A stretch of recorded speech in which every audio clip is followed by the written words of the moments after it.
Presiden Soeharto, Kemelut 98 dan gangguan negara maju.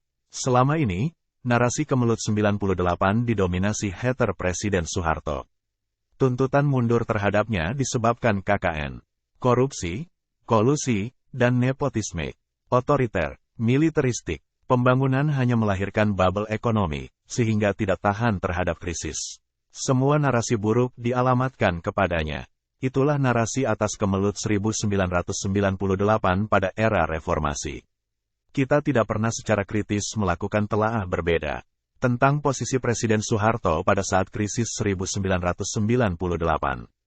Jika ada, itu pun sangat jarang.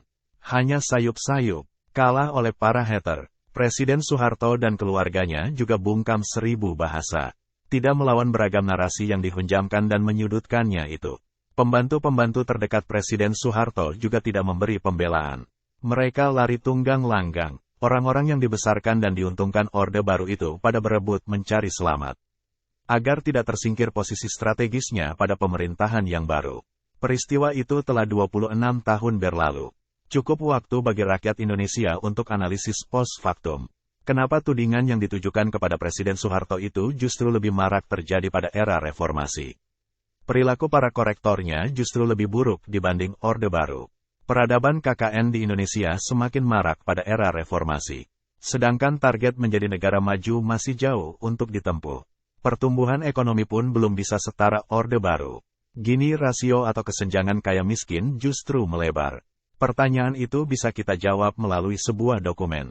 Sebuah video temu wicara Presiden Soeharto dengan para peserta Rakernas Departemen Tani dan Nelayan DPP Golkar di Tapos, Jawa Barat, tanggal 26 Juni tahun 1994.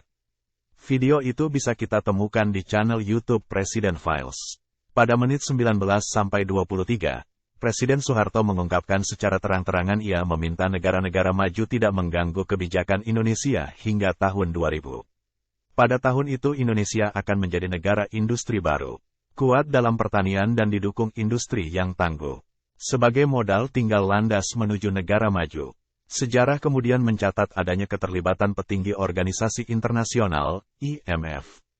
Begitu pula dengan Presiden AS. Pada kasus pelengseran Presiden Soeharto pada Mei tahun 1998. Rakyat Indonesia dibuat marah untuk secara kolektif menuntut mundur pemimpinnya melalui tudingan KKN, korupsi, kolusi dan nepotisme. Ibarat pesawat, pilot dituntut pergantian pada saat hendak pesawat take off. Pesawat itu akhirnya crash di ujung landasan. Segenap orang bersorak, euforia. Merasa dibebaskan dari kendali pilot yang diilusikannya sebagai figur sangat buruk. Euforia itu melupakan fakta bahwa segenap penumpangnya gagal terbang. Berdasarkan video itu, kita bisa mengintip psikologi Presiden Soeharto pada kumparan peristiwa 1998. Ia bersedia dipilih kembali menjadi presiden pada tahun 1997 oleh dua hal.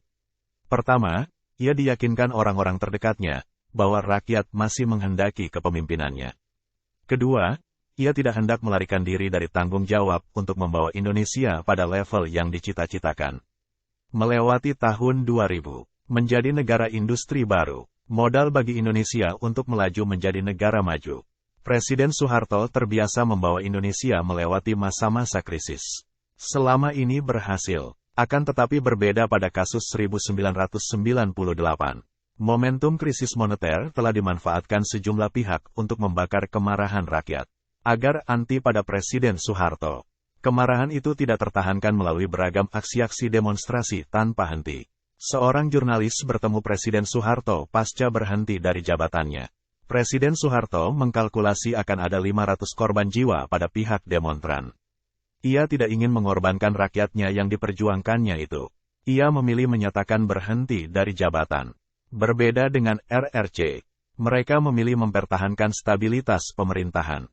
Ribuan demonstran dihabisi untuk menjaga kelangsungan rezim. RRC kini menjadi negara maju. Beralaskan darah ribuan rakyatnya. Kita bisa menduga betapa dilemahnya Presiden Soeharto kala itu.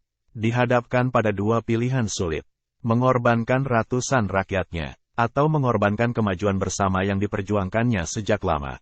Peristiwa 1998 bisa menjadi pelajaran kita semua.